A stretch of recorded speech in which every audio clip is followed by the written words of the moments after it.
What kind of juice does it give you seeing the reception that Austin got? I had it on, and I was calling home, so I didn't have the volume on. But I don't. You could tell me if it was. I'm guessing. It was almost as loud as the cheers for Crosby and Lemieux, but going the other way. We're going the other way? Yeah. Well, I love that. We've been here before and experienced that. That was sort of that World Juniors, and that's sort of what we get with Boston. So it's not really something stranger to. Knowing what happened last night, the way the game was played, the pace, the excitement, and all that, does it fuel you even more to get ready to go for this? Understand, like, you guys had a chance to see what it is before getting yourself into it. Yeah. Watching that game last night was awesome. I mean, like I said, it was an electric hockey game. Like the pace was amazing. The skills on display. Like that's what we've been thinking this was going to be, and it was everything and more last night. It was a great first game of the tournament. So yeah, watching that, all you could think of was, hey, like let's go and drop the puck. So today's our turn, and we can't wait. I think if we can play with a good flow, like a good pace, like I think a lot of when you're playing your best is when you're just rolling it over.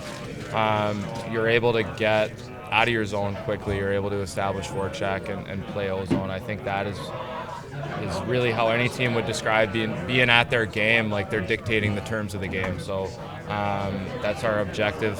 That's every team's objective. It was a little bit of what Canada was doing in the first period last night. It looked like they got to their game. So there's not much room for the other team, and they're playing fast. They're transitioning quickly. Like that's I think that's definitely the ideal look for when you're to your game.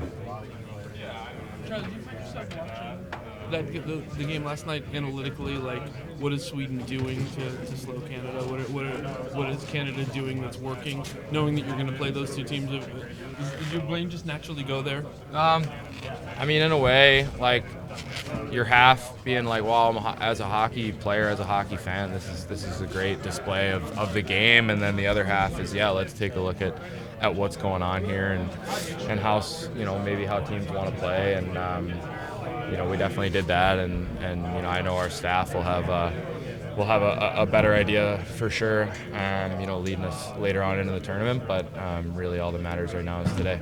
Does the fact that Sweden was able to kind of slow Canada down, with all the talk about them coming into it, the fact that they were effective in the second and third period kind of lay down a little model, you think?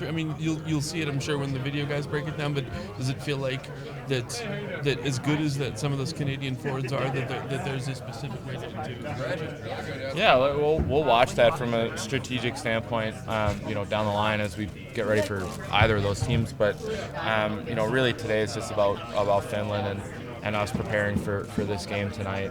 Like I said, the staff will put us in the best position to have success. I thought the pace was extreme in the first period last night, and it looked like kind of both teams sort of settled into the game. So that was, you'll take, it's kind of like a tale of two games almost in a way. So, you'll look at both, and like I said, they'll prepare us, down the line. But today's about Finland. Opening ceremony kind of fire you guys up, just when you see that stuff going on. Yeah, that was pretty cool. Like, seeing all those guys out there, and like I said, I was calling home, but I didn't have the volume on, but I saw, you see the guys out there. So we had Richter, Solani, Alfredson, and Lemieux. Like, I think I had half of those jerseys, maybe all four. They're legends from their respective countries, and it's just incredible to be a part of this event. With the welcome that Austin Matthews got yesterday from the crowd, do you feel you're going to play against the crowd tonight? I'm not sure what we'll walk into tonight. The only thing I can mention is that I've played here in a World Junior. I've played here twice a year since I've been in against Montreal, and that's not it's a hostile rink. They don't like us, so I can't say that I've ever been here and been cheered for. It's always like that. Played with it in an international event. I played with it in the NHL event. So I think I'm prepared for whatever it might be tonight. There was a lot of emotion in the beginning of the game yesterday, and Swedish players seem to be taken off guard a little. I know Canada's not Yes. playing tonight, but what can you take from the start of this game yesterday? Yeah, we touched on it. That was one of the last things that Sully left us with is it looked like one team started on time and the other didn't, and obviously they got to their game. Sweden did, but you could sense that Canada really dictated the terms in that first period of the game. So not to get caught off guard, to want to be the team that throws the first punch tonight. So that'll be our objective, not to to start as fast as we can.